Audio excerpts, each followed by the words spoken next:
Right-wing pastor claims gay sex disproves evolution.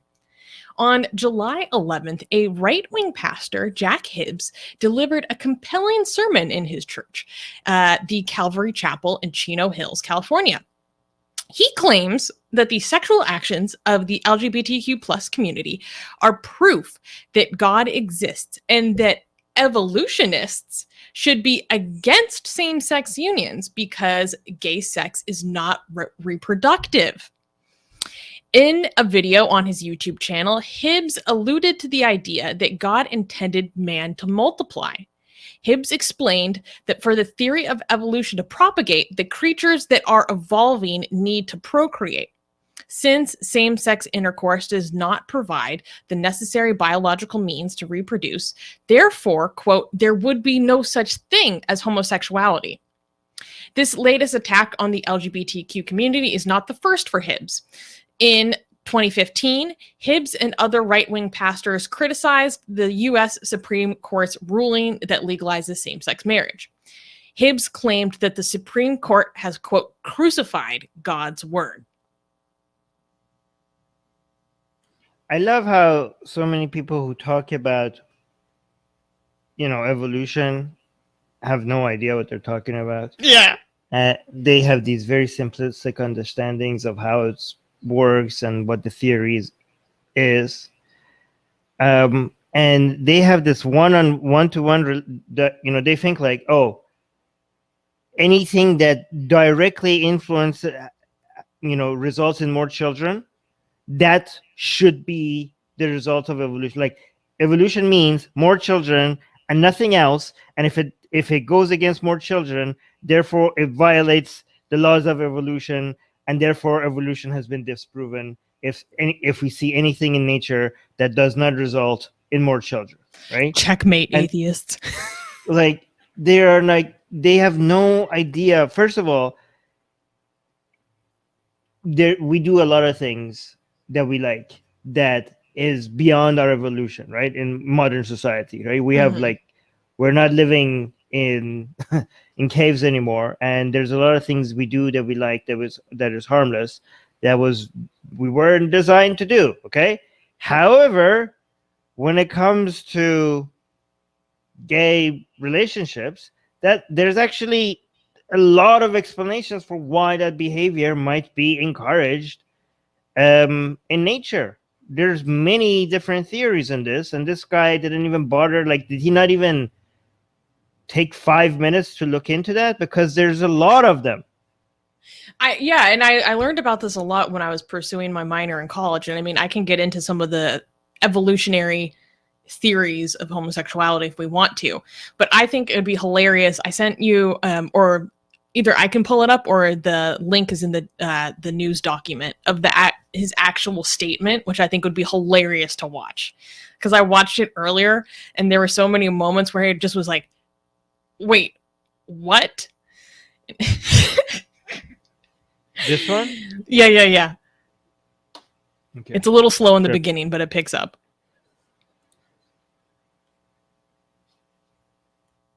I'll let you know if the audio's good. Yeah. Come on. Yeah. Just a second. Okay. Two people of the same sex put together, it's out of sheer wanton lust and pleasure only, for self. Nothing comes of it. No life can come from it. No family can come from it. Let me insert this. If you're an evolutionist, you have to be against same-sex union. If you're an evolutionist, and by the way, where have been the evolutionists on this topic? Because listen, if you're an evolutionist, what is one of the statements? It's the survival of the fittest, right? And in evolutionary theory, the survival of the fittest has to procreate. That's why you watch, they study all the animals, and there's the big elk, the big bull elk. And what does he have to do every spring? He has to take on the young elks, beat them up. And the strong one by natural selection, the strong one survives. He impregnates all the other Elkies, I, does, elkettes, I don't know. And so he looks over his harem and they're all producing babies and he's like, yes. And evolutionists say, right on. That's it. See, it's an action. The hell But is if talking? evolution's true, then there would be no such thing as homosexuality. Because over the last 400 trillion, billion, zillion, quadbillion, zillion, nillion years, evolution would have washed that out. No. Homosexuality, LGBTQ actions prove the existence of God. Because God's word says this would be some of the outcome and actions of the last days. Okay, well then, that's all go we have needed more to see. gays. Then just go have more butt sex. Then I guess, like, for God's sake, literally. go. I mean, not that gay people only have butt sex, but and not that straight people don't have butt sex. But True. But this makes it clear.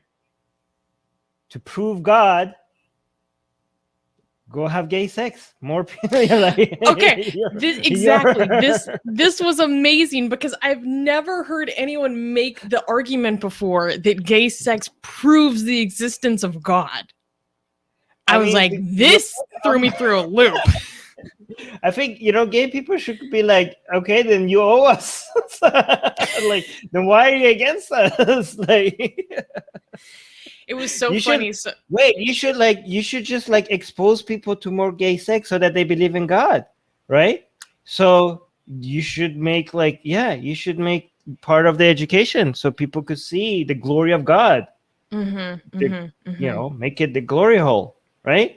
Of God. I don't know. No, like make it so that people could see that, like, God's action, God's mysterious ways at play. So, like, yeah, this proves, like, show more students that evolution is false by, demonstrating how God proves himself through gay sex. Why not? It was so funny. So I watched like the rest of his sermon that he did during this, and he's like an end times pastor. Like, he believes that we are living in the last days. And the funniest thing about his sermon was he was talking about, he's like, I have some things that I need to say during this sermon. And he started talking about the woke algorithm and how his message is going to be suppressed, and it doesn't matter because the truth is the truth. And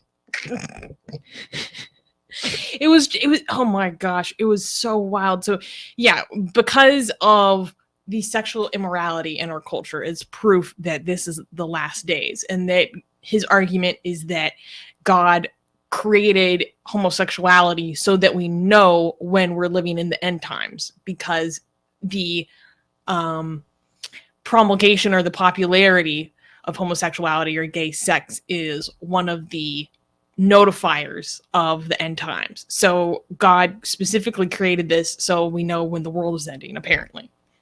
And then he made them so that they could be used as like a canary in the mine, right? And then he's going to punish them for it. Yes. Makes Makes total sense. A lot of sense. So, like, hey, I made you this way. Totally chill guy. I made you this way so I could warn people that this is the end of times, and now you're going to suffer. I'm going to punish you for being the way I made you. Makes complete sense. By the way, I don't know if this is true. Isn't one of the evolutionary explanations for not that you need evolutionary explanation to justify living how you want to live?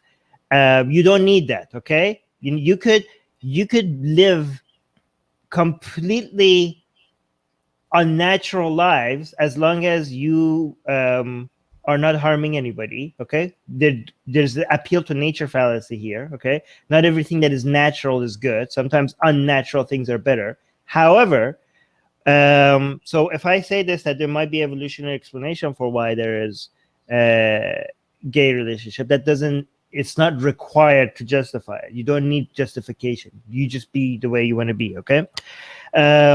It's just an However, interesting area of study. yeah, it's just interesting. I think one explanation could be, the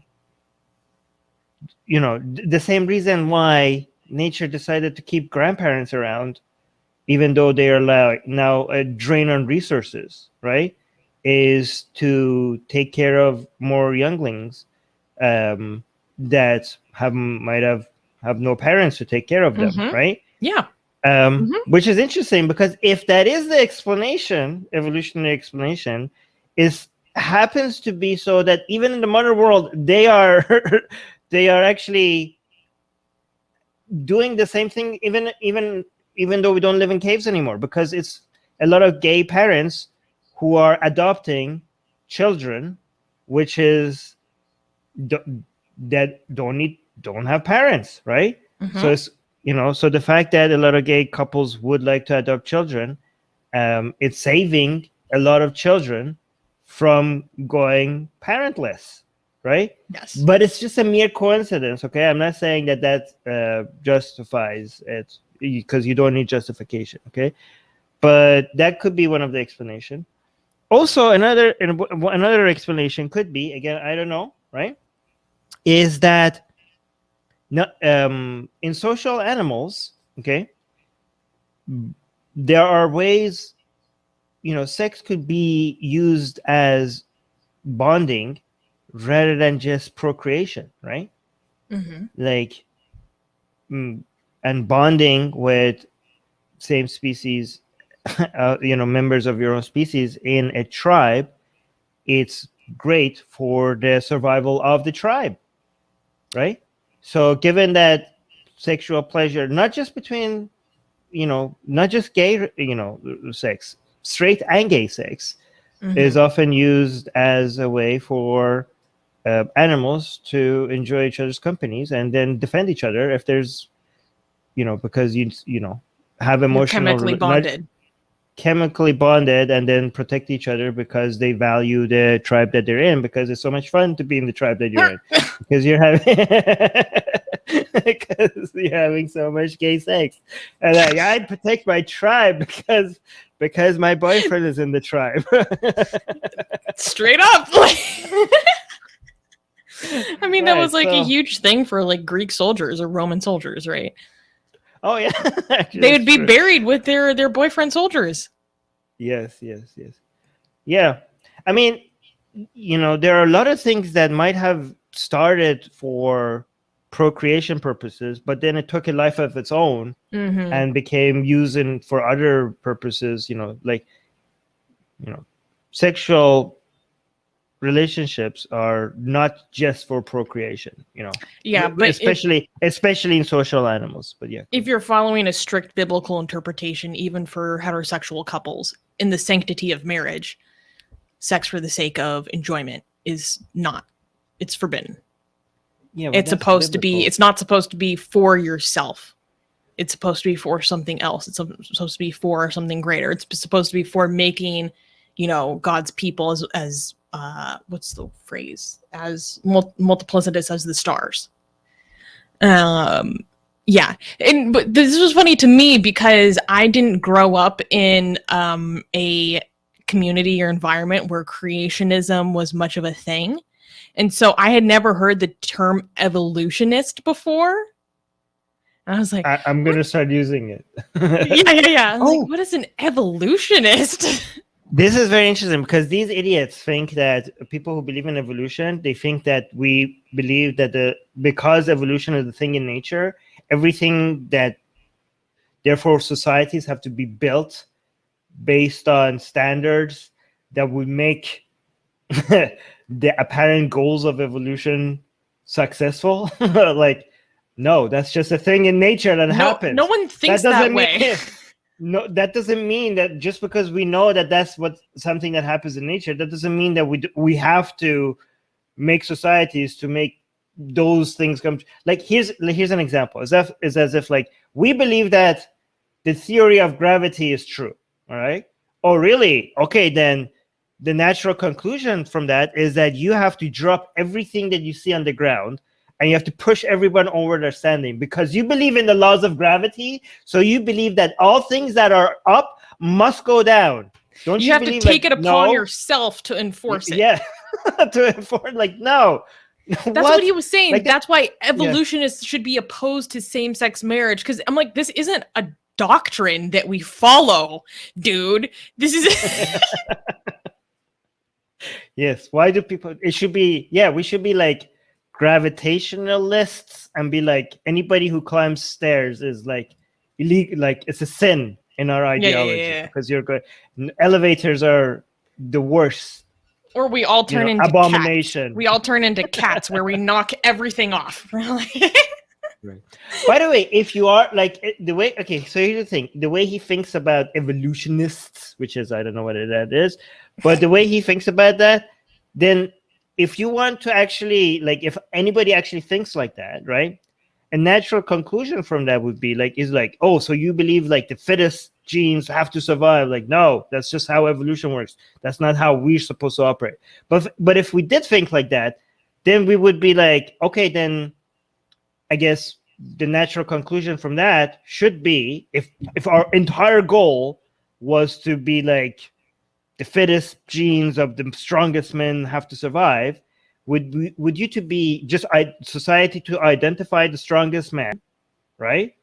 Like maybe 1 out of every 1,000, eliminate the rest of them, tie that man up into a temple or something, and women will just be like, I don't know, like that would be like, oh, actually, I know who did that. Actually, this was Greek mythology. The Amazons did that. You're right. Yeah. So this is like, that would be the ideal society if you were actually an evolutionist. So, well, it kind of gets into like eugenics territory, really. But I really liked his. From us, only arming will survive. True. I liked his explanation or his little vignette that he portrayed of evolutionists watching a group of elk, procreate in the spring. And he's like, and they see the strongest elk and they cheer it on as it gets its harem pregnant, blah, blah, blah. I'm like, who does this? What do you think we're doing? We're in a zoo, like, yeah! Get it on? What? What world do you live in? Yeah. Evolution is just, yeah. All right. These people are so, ridiculous. I haven't heard a good explanation for homosexuality in animals from them. Oh, do you have a creature with you? Here's proof of evolution right here. This is not artificial selection. Proves Look at how how natural happy selection she is. Look at how happy she is. She needs so much love. All right, let's go. I am most fit to receive love. And actually, that's how they were. That's exactly how they were selected. They're so needy. They were artificially bred dogs as a whole to be needy. Yes. Hey guys, if you're a fan of Blasphemy and Sexy Callie, like me, then you need to be sure to subscribe to our newsletter, link in the description below. Because if you subscribe, we will send you a free copy of our Blasphemous Art ebook. And let me tell you, it is the tastiest blasphemy that you can find anywhere available today. And we are so generous with our blasphemy that we continue to send you more blasphemy every week. So make sure to subscribe, link in the description below.